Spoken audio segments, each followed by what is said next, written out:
Now we're going to bring on Josh Hill, A Song of Ice and Fire newbie, and fan-sided editorial overgod.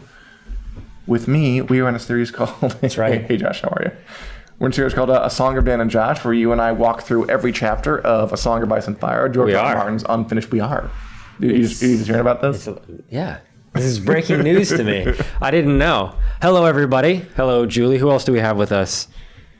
Luis, Jen, John, Kathleen. Hello. All right, so yeah, we are walking through A Clash of Kings, still on it, and we read for today Bran 3. Okay. This was Bran 3, Love in Winterfell. It was. There was a lot of... Sex, love, and Winterfell. Well, okay, yeah, let's start with that. Let's start with all the sex. Yeah. So basically this chapter is just really quick outline. You know, Bran's at Winterfell. Yeah. There's a feast. He's host. Lords of the North, right? Yeah, they're all gathering. Because, you know, there's war going on down south. Yeah. And they're gathering to talk strategy, to plan. And Bran's not really going to be the guy who's like going to make the war plans, but he is the Stark of Winterfell, so he has responsibility to host everybody. I enjoy the very first part of this chapter where Bran rides a horse into the great hall at Winterfell. Everybody's eating, which is one of those moments that, like, that's stupid. Like, there's no reason to do that except to impress people. Well, yeah. What other reason is there to ride a horse anywhere other than outdoors than to impress people? So yeah, I mean, it's you know, he's riding it through so people can see he's important. He is Bran Stark. He is a figurehead. Mm-hmm. He is the oldest male Stark in Winterfell, which makes him important. By default, but yeah, I guess oldest Stark in general.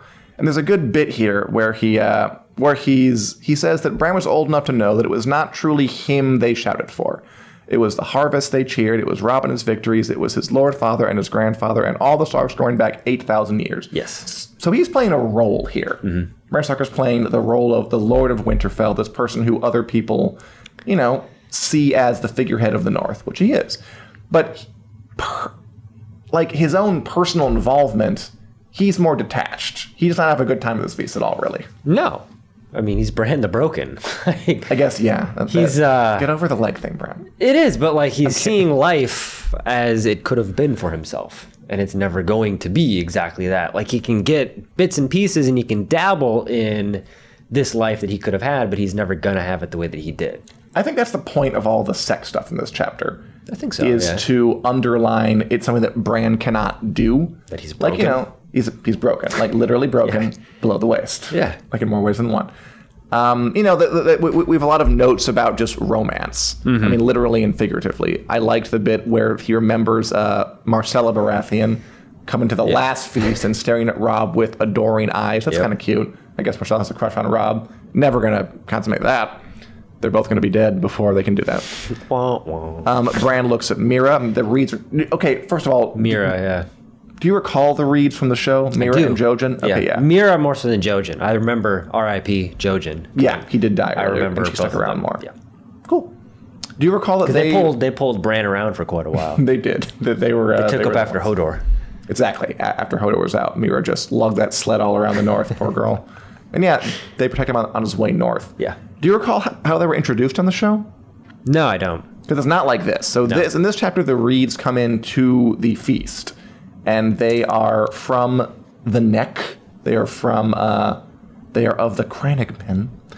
They're basically what do you call it? Vassals to House Stark. Mm-hmm. But they're kind of like weird. They come from the swampy area of the Neck, and like no one knows what to do with them. They're short. They got green eyes and like from like the Louisiana of sort of a little bit. So they're a little bit odd. But in the show, they show up like after Bran leaves Winterfell. And they meet him on the road. Oh, okay.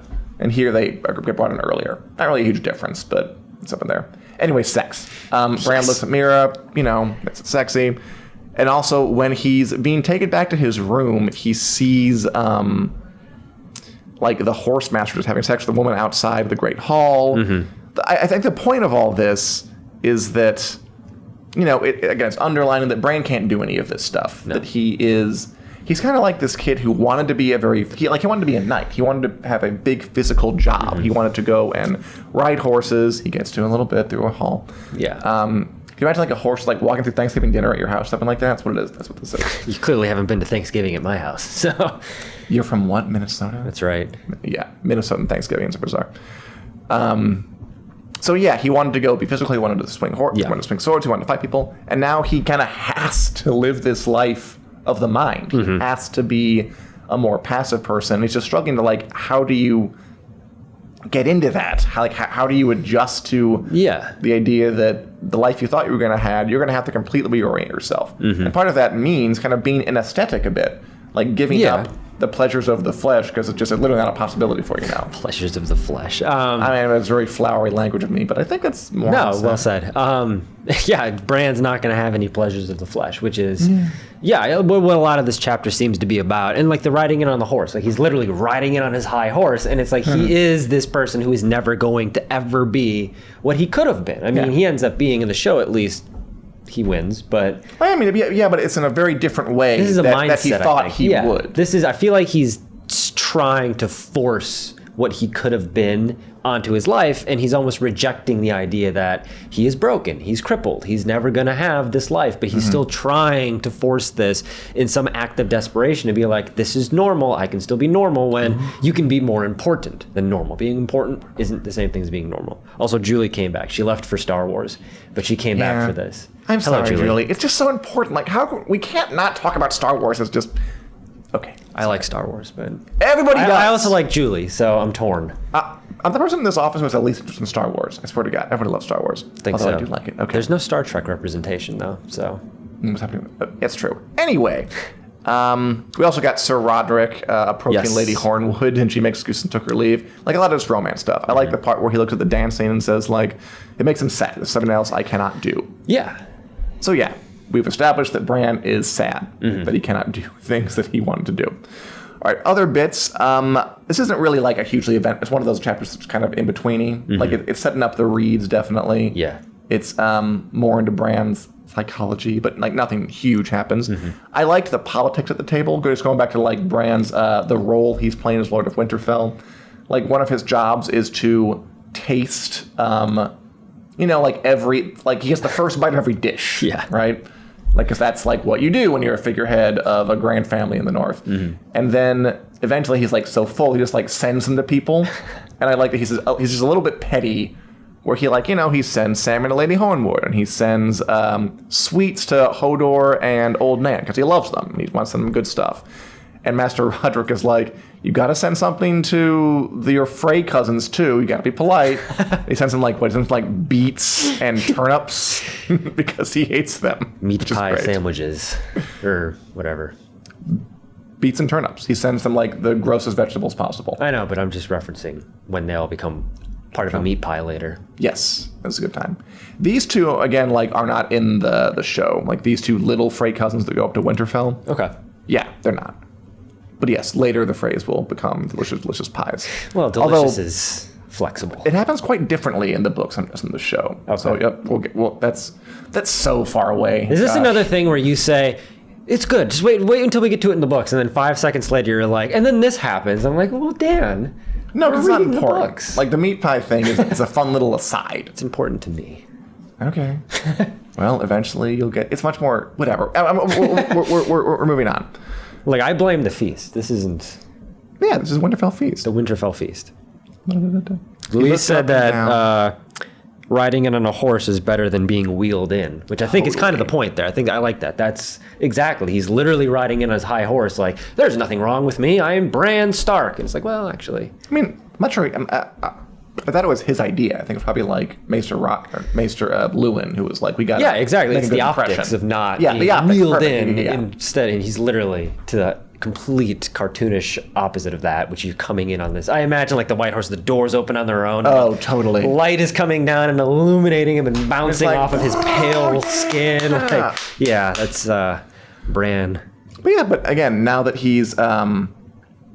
a little more detached from life, he can have these melancholy, very mature thoughts for a kid his age, such as, some faces Bran had never seen before, others he knew as well as his own, yet they all seemed equally foreign to him. He watched them as from a distance, as if he still sat in the window of his bedchamber, looking down on the yard below, seeing everything, yet a part of nothing. He looked up and down the benches at all the faces happy and sad, and wondered who would be missing next year and the year after. He might have cried then, but he couldn't. He was the Stark in Winterfell, his father's son, and his brother's heir, and almost a man grown. This is like the age of 12 or 13 or whatever he is. It's Grow different up times. fast. They grow up fast in the north, and also in the fake medieval land that we are in here. I mean, again, that's medieval times, right? Back then, you always heard that cliche, right? Like, you're married by 15, you pump out some kids, and it's just the way it happens. But yeah, so again, just underlining the dichotomy of Bran right now. Mm-hmm. He wants to do one thing, he can't, so he has to adjust or die. So the other thing I want to talk about before we end is the Reeds. So what's your impression of them as depicted in this chapter? As in just general thoughts? Yeah, just general thoughts. I mean, I didn't think much of them. Like, are they? I guess not. I mean, this was a good introduction. I mean, they say we swear it by ice and fire. They said the title, Josh. I know that's an important action movie trope that I love. Do you? It's great. It's like there's Bran on his Game of Thrones. I don't know. It's something like that. Playing his Game of Thrones. But riding it on his horse. No, I didn't have much of an impression of them in this chapter, but it did remind me, because we're now getting to the point where I do remember more from the show, not to keep crossing the two over, but I think it's impossible at this point to not do that. But it did remind me, I was like, oh yeah, I remember those two. But other than that, they didn't really stand out, other than I'm like, okay, now they're going to become a part of the story. I mean, I thought the ending was pretty creepy. So, like, immediately they get in, and then Jotun's like, where are the direwolves?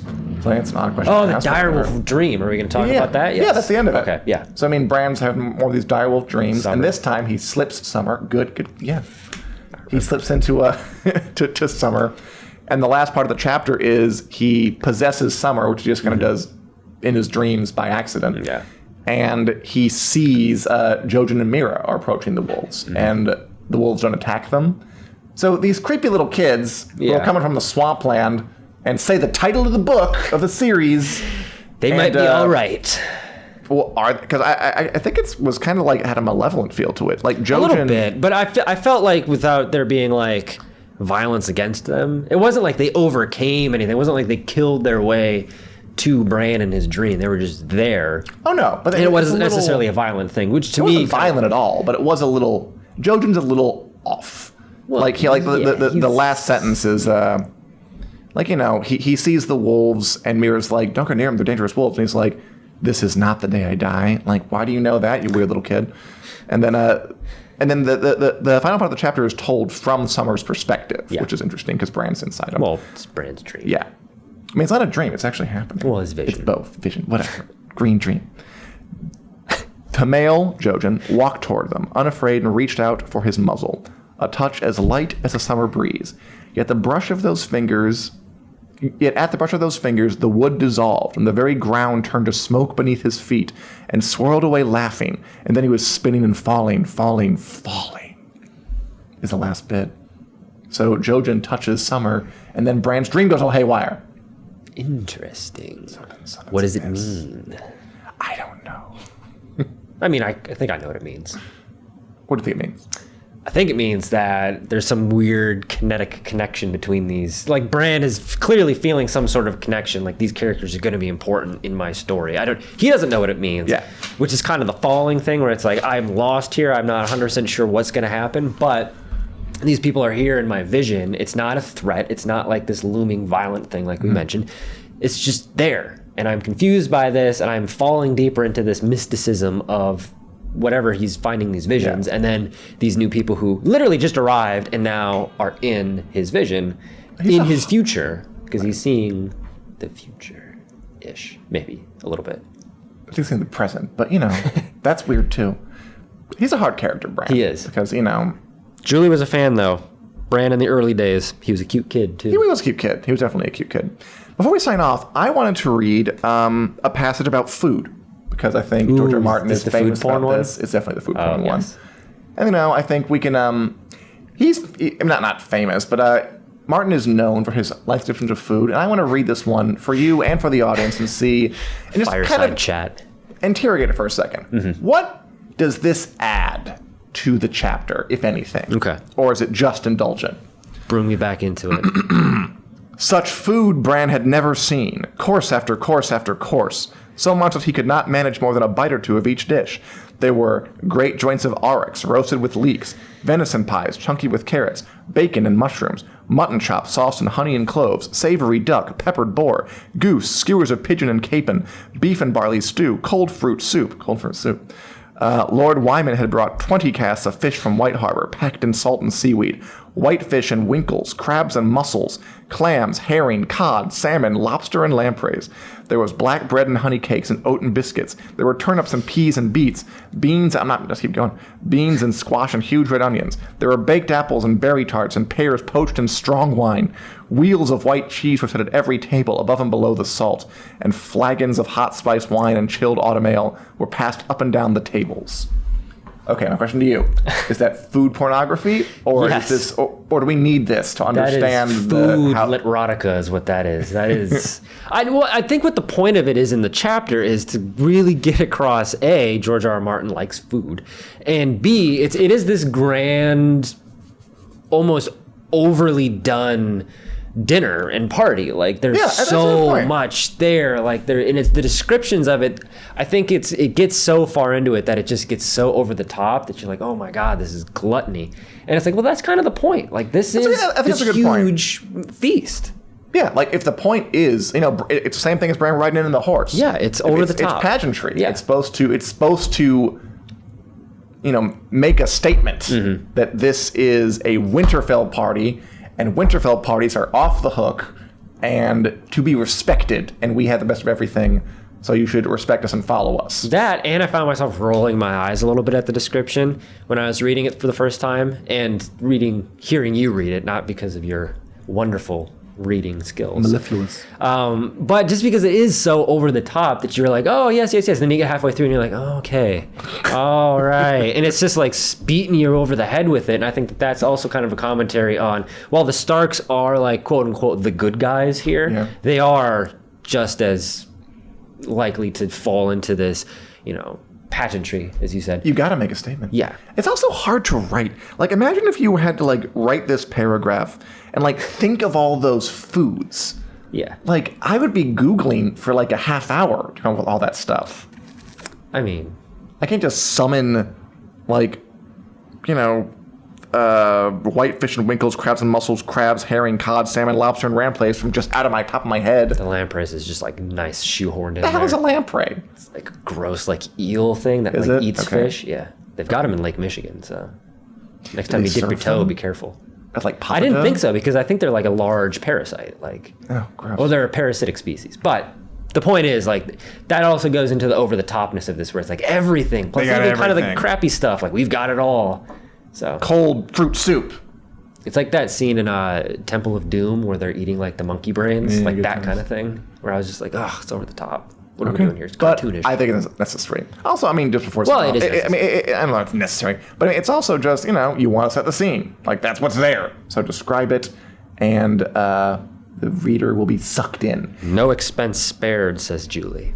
True. No expense Very spared at true. all.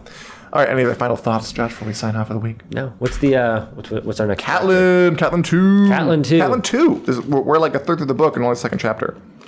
We are moving right along. Well, thanks for watching, everybody. Join us next week, Wednesday at 4 p.m. Central Standard Time for more Game of Thrones, Song of Fire, John Fiction, Sci-Fi, Fantasy News, and more A Song of Dan and Josh. We continue to walk through A Clash of Kings. Thank you very much and have a pleasant week.